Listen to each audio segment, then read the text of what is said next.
Where did y'all start on y'all mental health journey? That is actually an excellent question, and we've kind of been wanting to talk about this for a while, so let's get into it. So, for some context, the people that we grew up with and that raised us, they don't believe in mental health issues. They just think, oh, you can get over it, pull yourself up by your bootstraps, that sort of thing. So, we didn't have a lot of support growing up as far as our mental health is concerned, or a lot of other things, but regardless. It wasn't until 2014, so at the age of around 16, 17-ish, that we realized, hey, something might be wrong.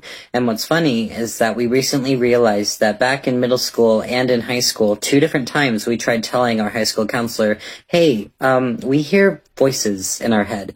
And both of them were like, oh, it's probably just stress from like tests and finals and things like that. Like, you'll be fine, just sleep it off. And we were like, okay, because what else can you do, right? But in 2014, again, 16, 17-ish, we got our first therapist. And we walked into that appointment thinking, oh, we probably just have depression and anxiety. We got diagnosed with PTSD on top of depression and anxiety, which really threw us for a loop. But looking back, it makes perfect sense because, trauma. And keep in mind, we've been in therapy for about 8 years straight now and still going. We currently have 2 different therapists, one for psychodynamic therapy and one for EMDR.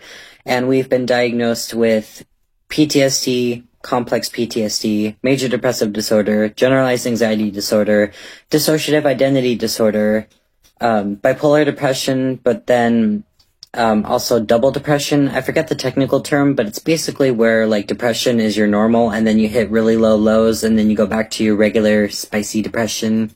Super fun.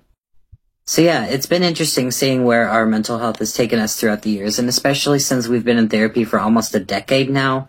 We've gotten a lot of different diagnoses. We haven't really been misdiagnosed, I'd say, which is surprising because a lot of people do go through misdiagnosis, which is normal because sometimes something presents as one thing, but it's actually another. So keep that in mind when you're going through your mental health journey.